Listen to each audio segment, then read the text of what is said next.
What's happening, guys? Welcome to the show. Starting a new episode of the IG Live series brought to you by Diamond Kinetics as part of our Play at Home initiative. Okay, bringing to you guys Bobby Tewksbary, getting him joined in right now. Hang on just a sec, guys.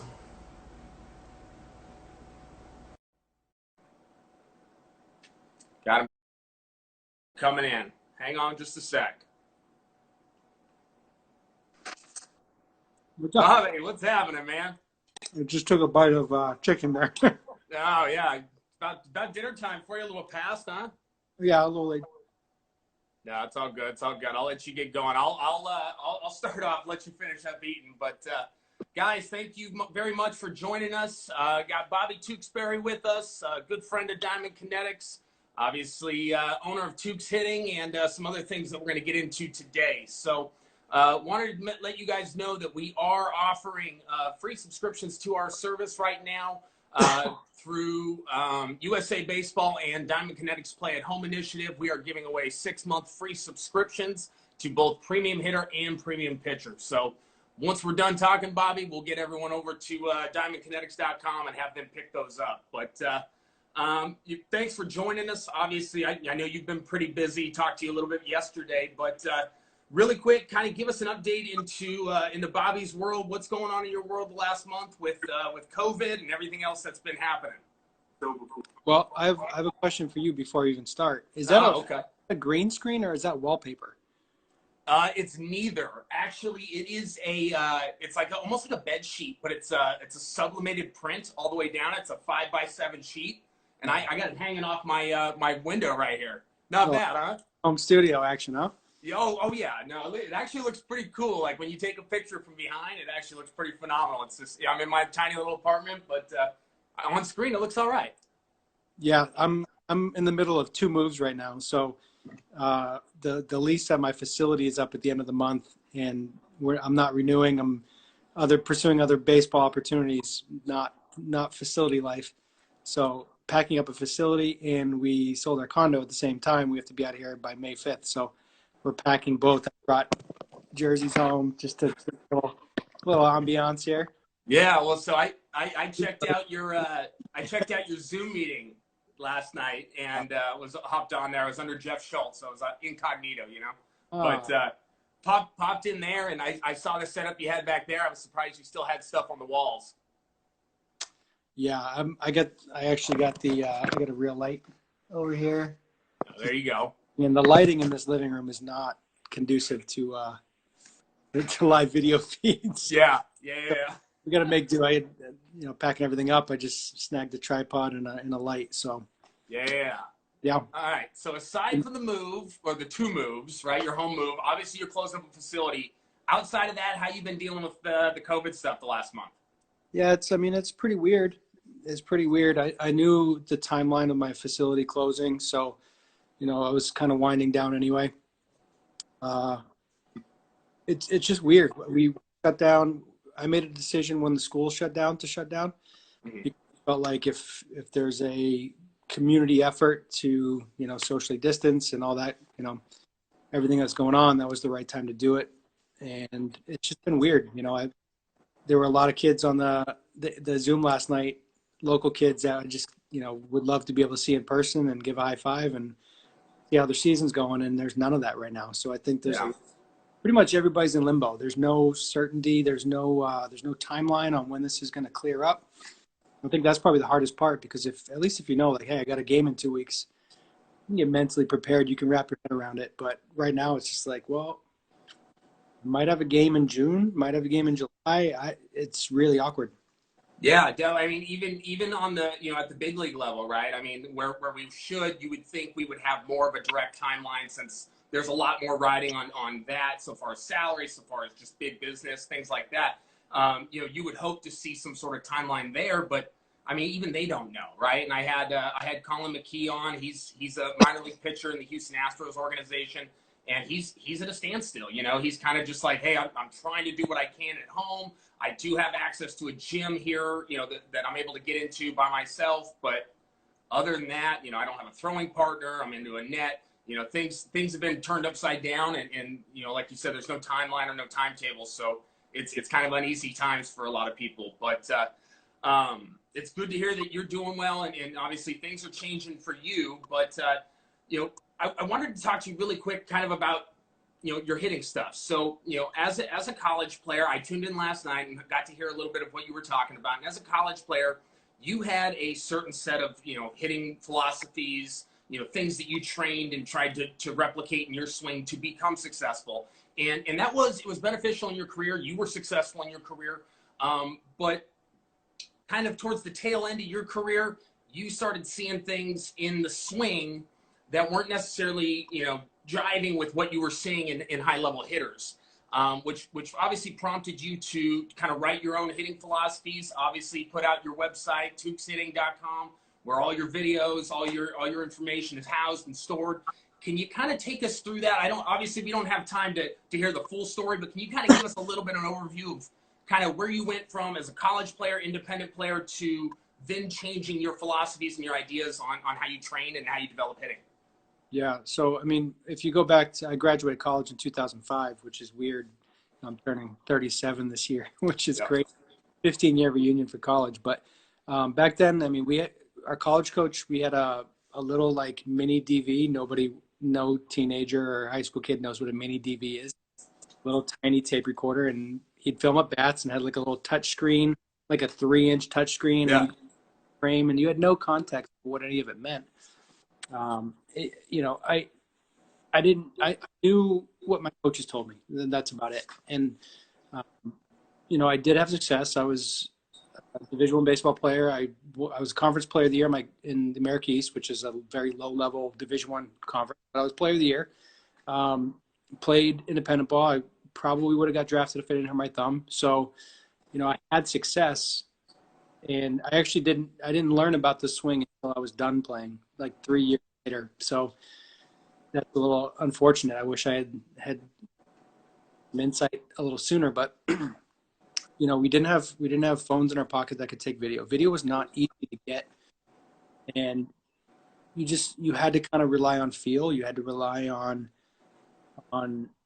the feedback that games gave you. You had to just kind of figure it out without eyes on you. One of my probably my favorite piece of technology I had in my facility was a video delay system, where you could take a swing and look over, and then it was a 3-second loop, so you could just look over and watch your own swing. Yeah. Instead of record it, stop the video, go over to the computer, look at it frame by frame, and then it just real quick you could just see and get the big picture items. Am I leaning back? Am I lunging forward? Am I dropping my elbow too much? Or different things you can look for, big picture, big concept type things you can just see immediately. And that immediate feedback is incredibly helpful. So you just didn't have that. There's nothing like that. There's apps that you can do that with now, and none of that was available. I saw one of my swings in high school because it was on the local news. Yep. The video that we saw in college, even when you had it, you didn't know what you were looking at. Right. Because like Albert Pujols, we thought he held his bat flat and then went like this. And that's what he actually says he does. But then when you watch the video, the rest of his body is moving in a way that until you study video for hours, it's hard to even realize what's happening, because the tendency is to look for what you think is happening instead of being objective. So it's really challenging. Yeah. Well, so on that note, it's funny because you obviously just started dating yourself, and that kind of brought me back in my time frame here. I'm a couple years younger than you, but to give people that are listening and watching this right now a little perspective on when you and I played, my last year of college was the first year an iPhone came out. So we were just moving into touchscreen phones and things like that, where the video on there wasn't that great a quality. We didn't have a whole lot to us. Today, I mean, now we're talking 16, 18, 20 megapixel cameras, slow-mo, where we're able to break things down. So obviously, you at your time and me in my time, we didn't have all the tools and things that are available today to players. So obviously you've done a lot more learning on the back end here, and kind of unlock some things for obviously some high level players, and then some of the younger level players that you work with too. One of my questions that I wanted to talk about is your hitting philosophies. And you in Tewks hitting and some of the stuff that you've written about, you classify hitters in 3 different styles, right? The linear style of hitting, a rotational style of hitting, and then obviously your style or what you've come up with as elite style. Not yours. Not my style. It's just well, no. But what you've coined it as based on what you I just feel compelled to clarify. I'm not trying to. I'm really people. I mean, it hasn't happened recently because I'm not even considered extreme anymore. But when I first started writing, people are like, "You're making stuff up." I'm like, "I'm not making anything up. I am observing and looking for patterns in movement, and this is what's happening." And it's not the conventional wisdom that exists. I do want to go back. I want to reverse real quick before we talk anything about me, about the technology piece, because there's pros and cons to it. And I have 2 kids and I have 2 daughters now. One is 2 and 9 months. The other just is 9 months today. So watching my kids learn how to walk, I had a thought the other day about like machine learning. You remember the segways that like self-balance, they figure it out and like roll. So my youngest daughter, 9 months old, she's starting to stand up on things, pull herself up. And when you stand her up, she's like super wobbly, right? So her brain is figuring out how to calibrate and how to stand, and her muscles are activating and all, it's amazing to watch. You go from crawling, not being able to crawl, like do this little rocking thing. And then she started crawling. Next, wanting to stand up all the time. We got a little walker. She's taking steps. And to see her progression with that, basically every human that can, circumstances where people can't walk, but when, everybody that learns how to walk has gone through that process. And when we think about technology, I think, so the Segway, they had to go through all these iterations and all these different machine learning things and AI, and they had to figure out the software that would allow that to run. And then they can just copy and paste it into a Segway. And then every single Segway can do it. And I think a lot of people think technology is the copy and paste, and it doesn't work like that. The human brain has to process. Like when we're learning hitting, there's no shortcut. You can't just copy and paste software into somebody. You can't say, "Oh, your swing metrics say this, so you're a good hitter now." That's not how. You have to go through that baby calibration of figuring out how to balance and how to not fall over and fall over and fall backwards and go through the struggles and figure out how to stand on your feet. The same thing has to happen with hitting and throwing and infield and everything. And technology is not a shortcut to that. It just helps you there's insight to it that can increase awareness, increase feel. It can give you more perspective on what's happening and help keep you down a path so you're not going in the wrong direction. Because at certain points you have to choose which way to go. So it can help keep you on path, but you can't shortcut that learning process. You can't. It's not like the Segway. Like, hey, we got the algorithm figured out. Plug it in. You still have to go through the process. The brain has to go through it. I use the analogy a lot of younger hitters that might have bigger moves, which is starting to get into my swing stuff. Younger hitters with bigger moves. The analogy is like a pebble in a stream. It'll get over time. It just needs the stream will smooth it out. So your swing process will get you just need to face better competition. You need to face faster velocity, and it will clean up your actions by nature of the constraints that you're encountering. Yeah. Otherwise, you're just going to fail, and if you just don't make adjustments, you're not going to make it anyway. So when you start to look at mechanics, the linear, rotational, and I call it elite, I term them as push, pull, and elite, because I look at it as how leverage is happening. So if I'm pushing, I'm using my chest and my arms to push. If I'm pulling, it's more like lead arm, like pulling the bat through the zone. And elite is more about sequencing and creating a pattern and creating mechanical advantage.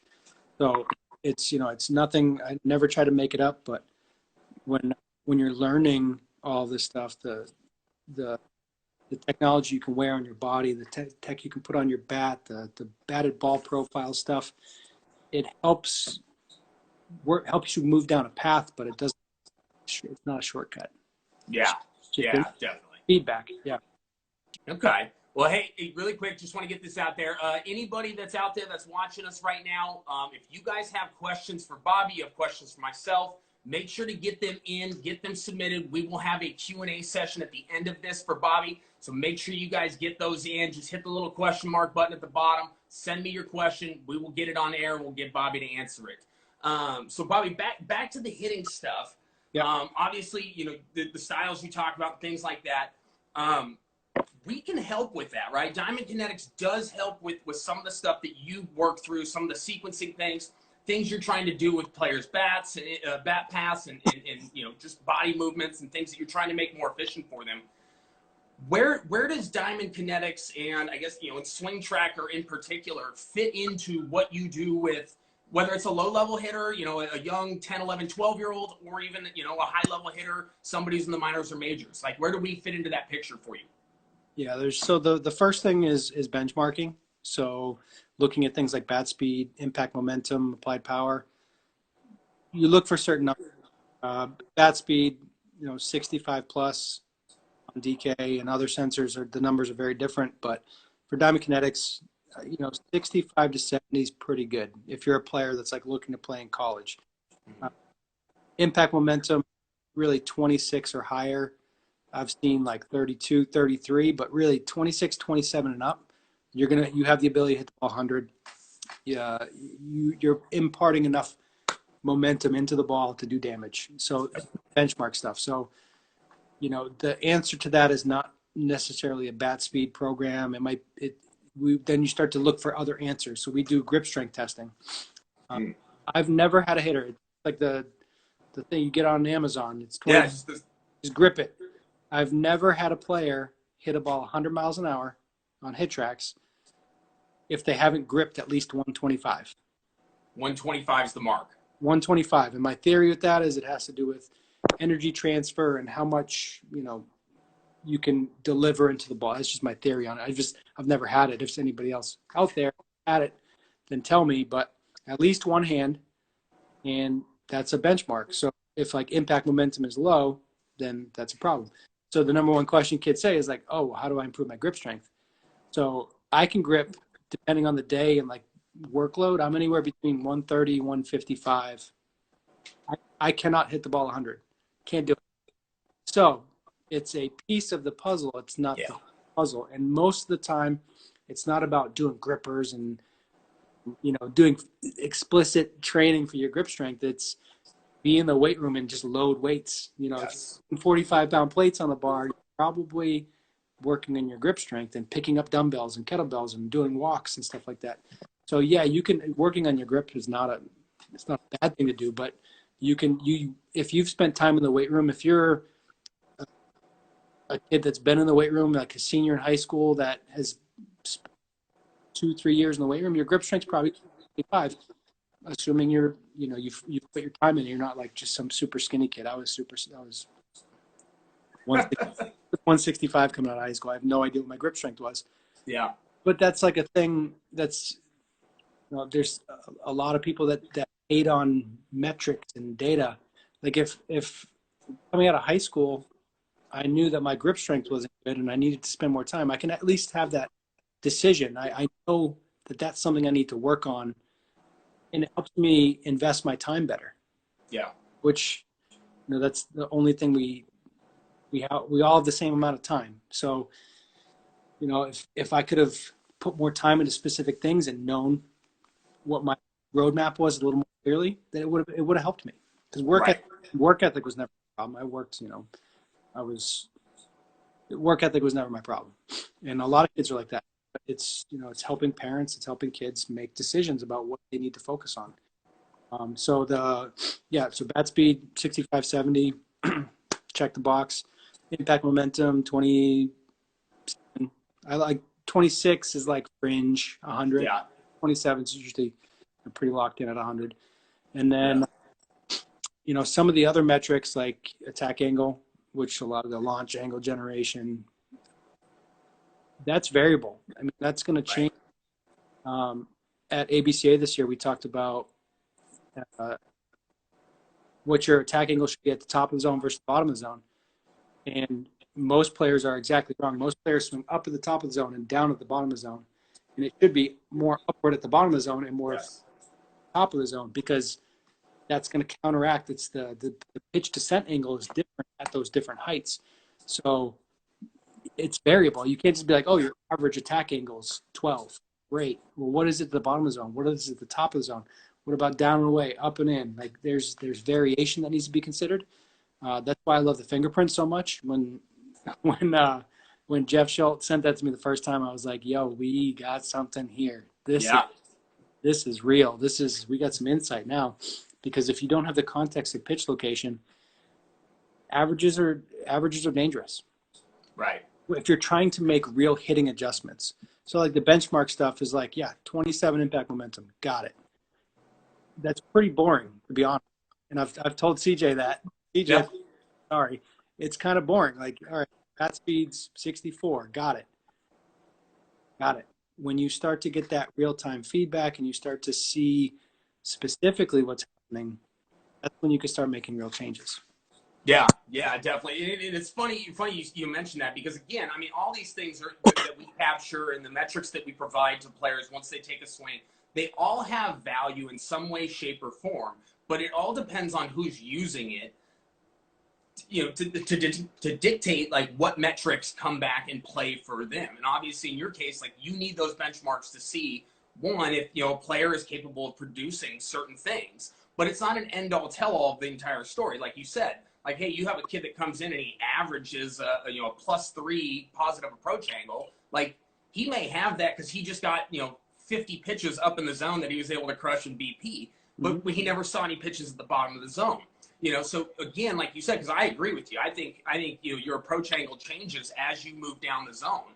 I think your angle starts to get steeper as you go lower, and it starts to flatten out as you get up to the top. But all hitters are different, so that may not be the exact same thing for everybody. Go ahead. That piece is so logical, it's scary. So HitTrax, I'm pretty partial to HitTrax. It's an amazing product. They show you pitch descent angle every single pitch you throw in BP. Mm-hmm. If we're trying to match swing plane, it's a different number at the top and at the bottom. It's literally a different number. So how can we say that your swing angle should be the same on every single pitch? And right. It's, oh, well, the guy threw a 12-6 curveball. Should I like lean back and swing up more? You can't do game setting. That's ridiculous. Right. I always, my wording that I always use is like swing at the path you want to hit the ball. So if you swing up at 15, which is pretty high, if you swing up at 15 and you flush a ball, you square it up, you hit a knuckleball off the bat, it's going to be 15. If you miss under a little bit, it's going to be 20. If you miss a lot, it might be 40, and that's an out. So the research that I've done there, I call it a power band. You get plus and minus 10. So like, let's say you swing at 10 degrees. You have 10 degrees above that, hit it hard, because you're not missing under too much, you're not clipping it. And if you hit under 10 degrees, so if you swing at 10, you've got 0 to 20 to really still hit the ball hard.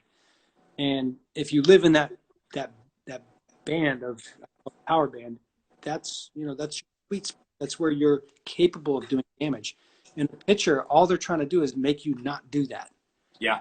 Pitchers are trying to miss under barrels. They're trying to miss over barrels. They're trying to miss on your hands. They're trying to miss off the end. That's lateral movement, vertical movement. So as hitters, like we have to win really, really small battles to not miss. Yeah. And then if we assume we're going to try to hit the ball hard, we're not trying to hit the ball weakly. That's a ridiculous goal. We're trying to hit the ball hard. We're trying to get a good pitch to hit. We're trying to swing at strikes. It's really hard. So if we take our best swing, we're in good shape. Yeah. I know I swung down in my playing career. So my best contact was a ground ball. My hardest hit ball was going to be a ground ball. And it's not smart. It's not an intelligent thing to do if you have the information to support it. When I was playing, we didn't have that information. So, it's like, coach said to swing down. I used to do the one ball, the first ball here, the second ball here, swing down. I did that drill religiously. So I know I swung down. And then, my home runs were complete mistakes. I could not hit a home run BP to save my life, partially because I wasn't strong enough, but also I just couldn't do it. My movement didn't allow it. So it's not about trying to hit homers. It's about putting yourself in the best position you can consistently. And we talked yesterday about the time to impact number. Fascinating to me, because the assumption with time to impact is that lower is better because it's a short swing, it's a quick swing. But I'm way more interested in what that hitter is capable of in terms of like how long can you extend your swing and still hit the ball hard. Because if you're fooled just a little bit, you have to be able to extend. You have to. Yeah. And if you're beat, you have to have the quickest swing imaginable for what you're capable of to be on time still. So you're no matter what you're doing, you're trying to be on time, and you're trying to be on time with a bat path that's effective. So you start to define all these checkpoints for success, and then the mechanics become very easy. You understand the characteristics, you understand how the body moves to create a bat path, and and you start working towards it. Yeah, definitely. So hey, really quick, I got two good questions that kind of tie into the hitting stuff we're talking about right now. One from Chris. It says, "Tukes, great stuff. Chris, what is a teaching cue for a young player who slots his back elbow far too early?" Like bat drag. So first test for bat drag is to test your carrying angle. Carrying angle, let me try to see. Carrying angle is if you straighten your arms out like this, if your arm goes off to the side. Eric Cressy gets a shout out here. Shout out Eric Cressy. If you Google carrying angle, I'm going to do it right now to check. Carrying angle. Check on Google Images. Oh, Cressy, you're slacking. It'll bring up a bunch of images showing arms, and it's like if you carried a bucket off to your side, flare out. It's much more prominent in females because of childbearing issues and wider. Males do have it. It's not like a bad thing. It's just an anatomical configuration. It is what it is. If you have a carrying angle, you are going to be more prone to it. So if you have it, it's going to show up more. Number two, younger players have looser ligaments. If we're talking about a male athlete, prepubescent ligaments are crazy loose. There's less strength and looser ligaments, so that elbow will want to slot more naturally. And typically those players will grow out of that. So it's something you see that's incredibly common with young players, prepubescent players, and then post-pubescent players. It's incredibly rare unless there's a carrying angle. So figure out where you're at with those questions first. And if the player's still sliding the elbow, if this player has reasonable strength with their upper body and they're still doing that, then you need to start looking into swing mechanic stuff. The most common flaw with that is they're creating space by slotting the elbow. I'm not even a little low. I gotta stand up.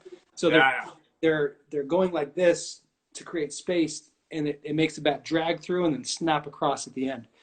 Yeah, I've seen that before. It's quite a few times. Very, very common with younger players. So the bat's like open through the zone, so it's tough to square up and hit a ball hard, middle and oppo. If you catch it out front, it'll go really, really far, but you're probably going to hook the foul or roll. Yeah, I was going to say you're going to get some of this, right? Yeah. It's a swing path issue. So in golf, you'd call it like a push fade where it's an open face through the path. And then if you catch it out front, you get the duck hook. It's like a really classic golf problem. So I think I have that. Yeah. Swing in and out, swing your club towards the second baseman. Yeah. So the leverage problem, and that's again usually how I look at the swing in terms of leverage, in terms of how you're trying to apply force to create a bat path. It's too much arm action. It's too much arms to get the bat there. So if your body's rotating, the elbow will go down. Like the elbow starts behind, the elbow goes from behind to down and then behind again. I keep this having it up. So it'll go from behind, and then when your body turns, the elbow will come down, and then it will be behind again. So it's behind, under, behind. In that transition, needs the hips to clear. It's one of the hardest things. I talked about this in the Zoom last night. It's one of the most common things. It's like at the core of the swing. It's really hard to communicate because I call it an orientation flip. It's not dragging the bat forward. It's going like, it's the same direction. Like if you took a CD player, like a CD, and just turned it, Yeah. for a righty hitter, it's going counterclockwise. The deeper the bat is, it's on like the back end of the arc, not the front end of the arc. It's just a different path, and the hips need to turn to start the bat deeper. Look at the hip action. A very, very simple cue is put the mouse, if you're on a computer, on the front hip and see if the hip is working back away from the mouse. There should be daylight. Get the hip to the furthest point forward, and then the hip could work backwards from there. If that's not happening, there's the first thing to look at, assuming all those other questions are answered. That was spot on. I think you answered that really well. Hey, one other one really quick. It says, Bobby, great to see you. After gather and at launch, what moves first? What? Say it again. All right, coming back at you. After gather and at launch, what moves first? That's it. Jeff, if you got more clarification on that, Jeff, Bobby, unless you got an answer. What's the handle? Jeff what? Let's see. It is one continuous motion. So. Brenner, GEOFFGRENERT. Yeah, I know Jeff. It's a continuous move. So if you're in rhythm and it's a flowing movement, to ask what moves first is kind of strange to me. So there's multiple things happening at the same time. If you want to talk about intent, what is intent to move first? Like, what is the hitter intending to do first? If you ask your hitter, you get 100 different answers. So you have to find what works best for you. Rhythm matters, pre-swing, your pre-swing rhythm, how you flow, how you get ready to hit. Do you have a barrel tip? Is it like a handsy barrel tip? Is it a body barrel tip? There's all sorts of things to consider there. I don't know that there's a wrong answer, unless that answer causes you to make outs consistently. So experiment, find what feels comfortable. Everybody's different. My question to you off of that question is, I think a lot of people, especially me growing up, and I would assume you growing up too, is at foot strike, like I was taught that my hands need to go directly to the baseball, right? And that was it. It was once my foot hits the ground, my hands need to be going as hard as I can. My hands need to do the work. And I think that's a misconception with what we know and understand today, is that the hands aren't really doing all that work. It's the body taking over. If you're sequencing and moving properly, like the body is doing most of that work, and then your hands get into that position, right? So it's the old adage was always hands first, right? Yeah, which is not even true because you have to push with your arms for your hands. So this is context, because kids now they've been so exposed to leg lifts and being allowed to do things. When I was 14 years old, I just finished my freshman year of high school. I went to an AAU game. And it was my first AAU game because you're not allowed to play AAU during high school season. So it was my first. We go up to Vermont. We were playing at this giant field in Colchester at St. Michael's. And my coach during BP, this is my first game with the team, and I played with them last year. He's like, "Hey, everybody, when the pitcher's releasing the ball, your foot needs to be down and your hands need to be back. When the pitcher's releasing, foot down, hands back." And we took pregame BP in a batting cage, and he was like, and this is I still talk to this coach. Yeah. Foot down when the ball's released, foot down, hands back, stop. Literally, wait. And then, so that's like, okay, I'm 14, I'm 15, I'm 16, I'm like, that's foot down early, like step 1, step 2, step 3. That's the type of instruction. It wasn't like, hey, let's be super swag, blow through this. Yeah. So when I start looking at video, and like hitter Barry Bonds, his barrel's tipping 3-4 frames after ball's released. His barrel going this way. The ball's out and it's still going this way, and he's got to turn it back and go this way. Jose Bautista, when the pitcher's arm's coming forward, his leg's going up. It's not down. It's going up. Yeah. It's literally the exact opposite. And so I was always a hitting guy first, like in the hitting versus swing conversation. I was a hit guy first, not a swing guy. Mm-hmm. I was very deliberate about my work, and I put my foot down early and I took the knob to the ball. But I was a hitting guy, and then when I started studying this video, and I look at like Jose Bautista, and his foot is going up, and it's up, and the ball, his foot's not down until like the ball's in the dirt circle, and I'm like, what is this? And these are the best hitters on the planet. Even Pujols, who like traditionally, like, he looked like a robot, but his front foot was getting unweighted as the ball was released. It wasn't getting weighted. Yeah. So, and this, I'm talking like 10 years ago. This isn't like this isn't 20 years ago. This is 10 years ago. That's what was normal. People were like, you're crazy. You're like, until I threw in the home run derby, every single day somebody told me I was an idiot, had no idea what I was talking about. Every single day. Yeah. Since that day, it's happened once. So it's like there's elements of validation, and it's crazy to think how fast that dynamic has shifted. And I think it's actually gone too far. The pendulum has gone too far, and it needs to start coming back, and more emphasis needs to be put on hitting and not swinging. But it's both. Both matter. Both are real. Both have an influence on hitter performance. So, the more you learn and educate yourself, the easier everything becomes, because you can formulate your own opinion and think for yourself. It's crazy to think like 10 years ago, I literally believed the foot should get down and put hand back, knob to ball. I first started teaching. That was what I was teaching. And then one swing by Albert Pujols, and it changed the entire way that I literally was like, all right, well, Pujols is doing the exact opposite of what I believe in. So I need to reconsider everything. I'm basically scrapping everything I know about mechanics and starting over. Didn't take away the hitting piece, the approach, working counts, understanding situations, competing with two strikes, like that stuff never went away. It's just when you're taught your whole life to get your foot down early, and then you see the exact opposite happening. You're taught you can't tip the barrel, you have to keep the bat flat, and then you see every single good hitter doing it.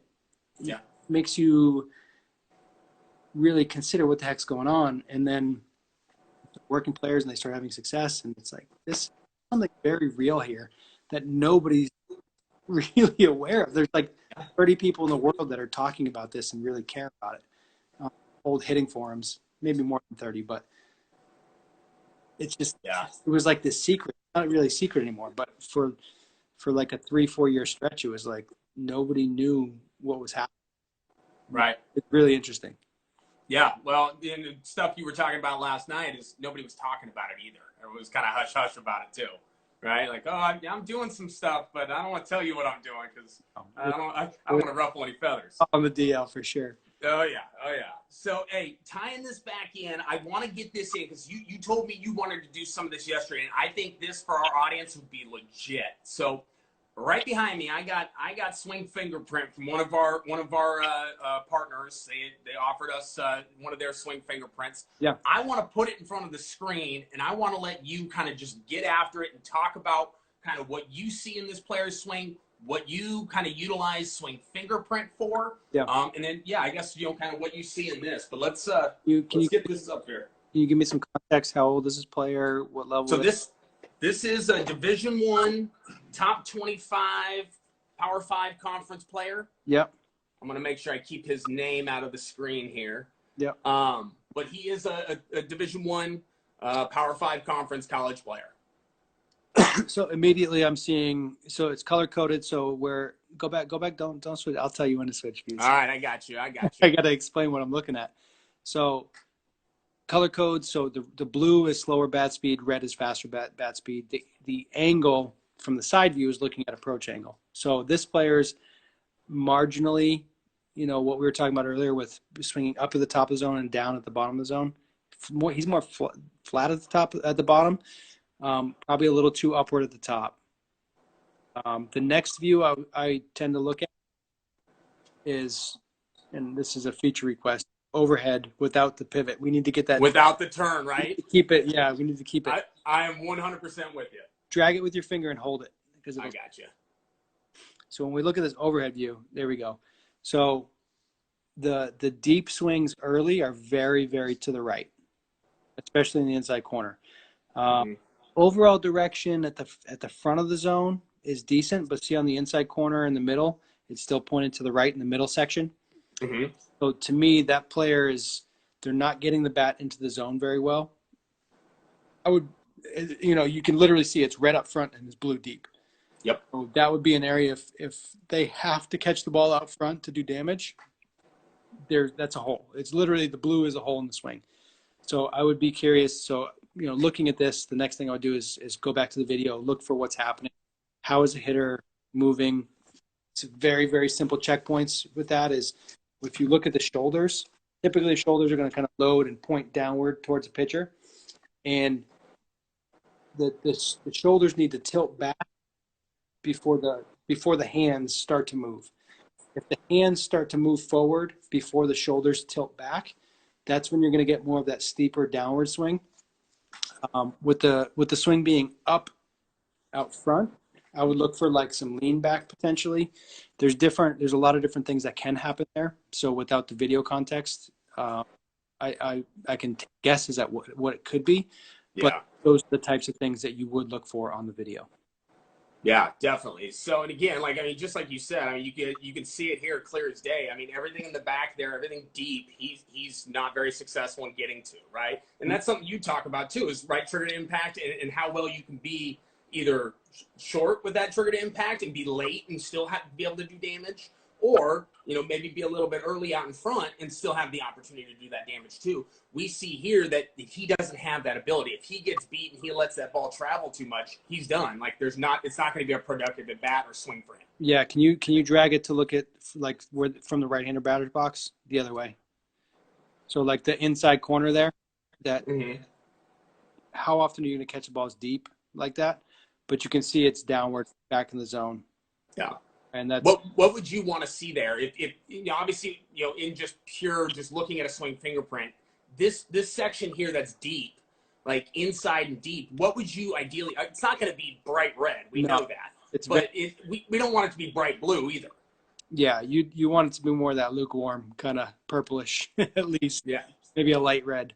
You don't want to have massive holes like that.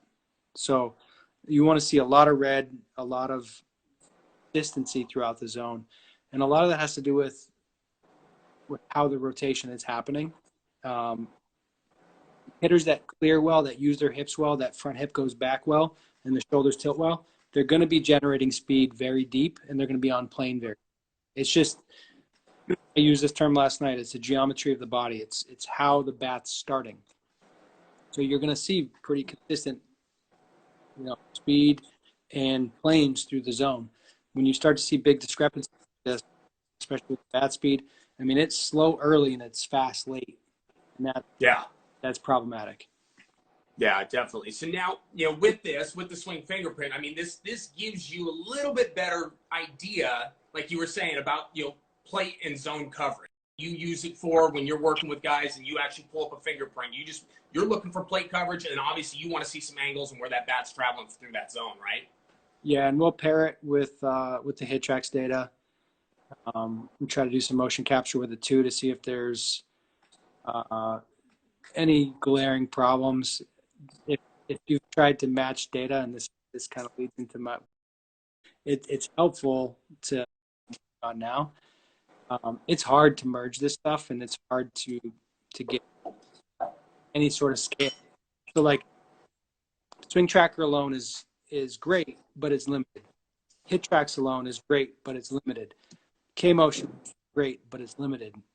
Force plate data is great, but alone it's limited. So it's, without having the context, and that's the reason I love fingerprint so much, is it does give you the context of both pitch location and pitch depth. So was it out front? Was it inside? Was it outside? Was it up? Was it down?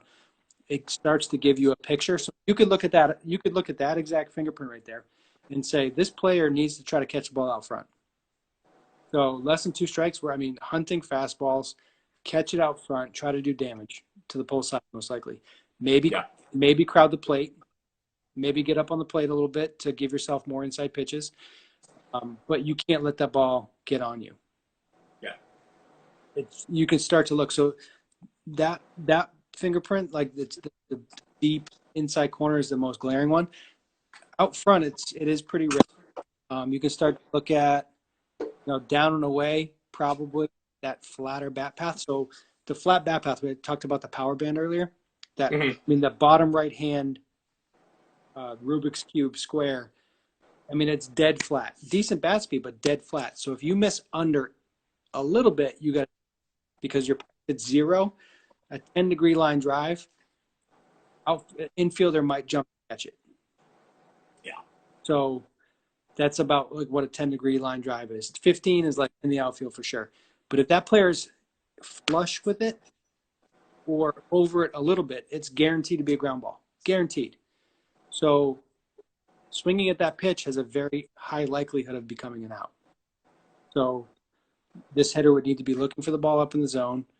They would be, needing to look for the ball out front. And if you're looking up front and up, you're hoping for. There's only so much you can do there, right? Off speed, yeah, you're in trouble. Yeah, you're in trouble. So, when we try to merge all this stuff, you want the swing data to be merged with the ball flight data. So I use HitTrax in my facility for the last, I don't know how many years, just absolute daily use. Fingerprint would be something I use monthly, periodically. If you have a feel for a player, you need to keep throwing it on them. You kind of know what's going on just by watching ball flight. But first time assessments every single time would be fingerprint, just because I need to see what's happening. There's certain things that you can't see, and you just need it. It's helpful to be able to communicate as much as anything else, to say like, hey, this is what your bat's actually doing. And then you can pull up the fingerprint data with HitTrax data and say, all right, this is what your bat was doing in the zone, and this is what the ball flight was doing. And you can see the drop off the velocity. If that player was swinging 0 and they hit a ball at 30 degrees, really good launch angle for home runs, it's not going to go anywhere because they're under too much. You're just So it just helps the conversation. It helps buy-in when you have data to support what you're talking about, and it's incredibly visual. I mean, it's really cool to look at. You just drag it around, go up and down, and see what's happening. And you can build the approach off of it, and you can identify weaknesses right away. It's just we're just with color and lines alone, and that's really But the next iteration of it is applying more timing to it. It's syncing up batted ball with the bat, with the body, with all the other components, and that's when it starts really difficult but really interesting. Yeah. So on that note, last thing I got for you. You told me a little bit about it yesterday, but I want you to have the opportunity to kind of get this out in front of the world here. I went to the website. I know you're still building it. I know you're still working on some things, but you're starting a new company, right? Pelotero is the name of the company, and it's an online platform. I don't want to steal the show. I only know very limited of it. Can you give us a little bit more into what you're doing on the data side and how you are now going to transition into helping people in the baseball and softball world? Yeah, so it kind of, the genesis of this, the origin story of it is, I've been trying to merge this stuff on my own for the last 10 years, really. I've really tried to be on the forefront of all the technology pieces. And I'm not a computer programmer. I'm pretty good with Excel. And I've just tried to put these tools together and try to figure out how to get insight and make it deliverable. So, Pelotero was born out of just needing better solutions for athletes. And we've been talking with Diamond Kinetics. I'm not going to reveal other companies that we're talking to right now, but it's a player development platform where we're trying to deliver truly data-driven programs and that are customized, that are identifying strengths and weaknesses and programming appropriate drills that are, really what the player needs, and being able to do it in a way that it's trackable, it's really engaging, really specific to what that hitter is struggling. And there's a lot of technical stuff that I'm not going to get into, but we're really excited about it. I've got a really good team. Chris Colabello is one of the co-founders, as well as Brian Eisenberg, who's been helping me out for the last 8 or so years now with marketing, and has become a very good friend. So, Pelotero, it's Spanish for ball player, for people that don't know what that is. Pelotero.com is a website. It's very much under development right now, but we have a real software developer now. So I'm not the lead developer, which is amazing. God, I would have been fired if DK had me as a developer. I swear to God, I couldn't do any of this stuff. So that's awesome. It's hard, but it's, the thinking behind it is the exciting part. And my role in baseball, just in general, like, I'm not going to really be teaching that much. I don't expect to be in the cage. I'm not going to be throwing BP. I'm not going to be as hands-on with hitters. My job now is to help facility owners, help team coaches, college programs, high school programs, travel programs. There's a lot of really, really cool technology out there, and it's really hard to use well. So my job is to help, facility owners deliver better product to their athletes, to take advantage of all this data and make it useful and practical, and to help teams win more games and be more competitive and help their athletes grow. So really exciting. I've been chatting with CJ a lot about it, and we have to call with CJ and Buddy, and we're pretty excited about what we're building, and we'll be loud about it when it's time. Yeah, no, we're excited about it too. Like I said, I went and checked it out yesterday. Obviously, talked to you a little bit about it. I think once it all comes to fruition and people understand what you're doing, I think it's going to be a powerful tool. We're excited that we're going to be, a piece of that, because again, we're not the end all solution. We're not on high speed cameras and things like that, so we don't do everything. But obviously, we do a part of it. So once that system is in place and people start getting that, like, our tool is going to fit right in with what you guys are doing there, and it'll be just one of the other training tools that you can incorporate with your system, with your platform, to then devise programs and set up things for players that's individualized to them and specific to their needs, which I think is unique, because, that's what we're really proud of with Swing Fingerprint, right? Is it's unique to that player. So having something that's unique to them every time they step in, they're not doing the same drill that Johnny's doing. Johnny's 6'2" and 180 pounds. Like, that kid's 5'5" and 90 pounds. Like, they need to be working on two different things. So I think that's where your stuff comes in, and hopefully, DK is a part of that too along the way. Yeah, we're excited. It's there's a lot of really interesting questions, and I tweeted today, data isn't logic. And I'd said that line, I'm like, what are you I'm talking about? It's data is not logic. It helps us ask, we need to ask real questions to get really good answers. And it doesn't take very long to get, like, beyond what DK is available, like what is possible with DK. So it's like, all right, well, my swing's doing this. So what about on curve? What does your swing do on curveball? What about changeup? What about sinkers? What about 0-2 pitches? And it gets layered very, very, very quickly.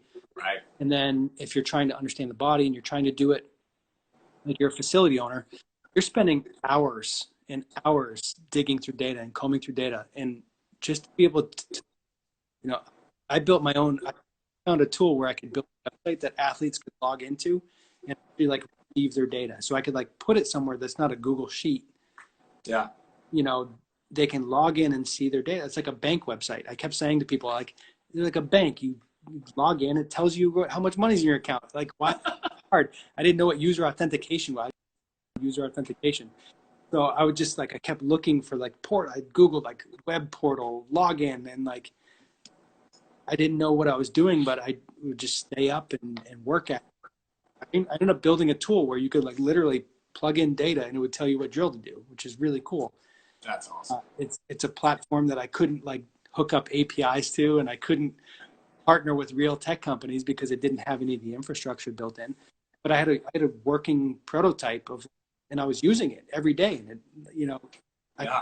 have an athlete come in and do an assessment with them and pull up fingerprint and plug in the numbers, and it's like, all right, this is what we should be working on. It's really, really cool. And now it's just going to be done professionally and with the team. With some API too, right? Yeah, well, it's the stupid cliche phrase: if you want to go fast, go alone. If you want to go far, go together. Yep. You need a team to do this stuff, and doing it at one facility is one thing, but to try to roll it out to a country and have, hopefully thousands of customers, facilities and hundreds of thousands of athletes, I can't do that by myself. And that's been part of my progression as a business owner. And, as I was building this stuff and asking these questions, not that I don't want to be in the cage, it's just trying to solve different problems now. And my goal had, changes because of that. Yeah, well, I think too. I mean, I think if this thing comes to fruition and everything turns out the way you're hoping it does, I mean, I feel like you're going to be helping quite a few more hitters in the long run, right? Whether that's with your own product inside of it, whether that's a white labeled thing out to somebody else that they can input their stuff into. The fact that it's individualized to the player, I think, is truly, truly remarkable, because again, we're not just saying, hey, here's how you do it across the board. Everybody has to do it this way. We know today that that is not true. So the fact that you're going to be able to individualize it for, individual players all the way up to, full teams and organizations, that's pretty powerful stuff. And I think that's going to play well in the market. I really do. Yeah, it's I'm going to say this term now, and it's not going to mean much to people, but we are a player-centric platform. It really is about the player. And, they are the center of the universe in our eyes. And if we help the player, we help all the pieces that go along with it. And, we're very excited about what we're building and excited to help people and take advantage of there's really incredible stuff that's been built in the last 10 years. Like the HitTrax is amazing. You can hit a ball and 3 cameras or now 2 cameras triangulate the position and tell you how fast it's going and where the pitch location was. You stick a sensor on a bat and it can tell you what is happening in terms of speed and impact. I mean, what are we talking? It's incredible. Yeah. But there's a volume of data that it's hard in the context of merging them and creating the right insights and again, getting back to, asking the right questions. And I think a lot of, we talked about time to impact yesterday and the assumption that a low time to impact number is better, when that's not necessarily the case, because sometimes you're fooled and you have to extend your zone. So without the context of the batted ball and the contact position and what type of pitch it was, because if you're out front of a fastball, that's terrible. If you're fooled and you can say like, man, I was fooled and I still barreled that ball, that's pretty awesome. Yeah. The data is going to say, man, that stunk. But the result was, no, that was really good. So there needs to be some reconciliation between the reality of the game and not just objective data being like, oh, that's bad because you're long. It's like, no, there's more to it. There's deeper layers. And that's, I think that's what the older generation, sorry, everybody, I feel getting old now too, but the older generation, that's their knock on it, is right. Not thinking about things the way the game thinks about things. And they feel like their value is being pushed out of the game when that's exactly that their value is what's going to elevate things to the next level. Definitely. All right, Bobby, we got about 50 seconds left. I do have a couple questions. I want to see if we can get them in. Andrew Maz, will DK begin to have an AXPAC compatibility anytime soon? That is already done. So Andrew, head over to our app, download the app. Just make sure you select AXPAT in the settings, in your bat settings, set it up, put the sensor on, you're good to go. Thanks. Last one, Bobby. Andrew's low. He asked me that so many times. Thank God.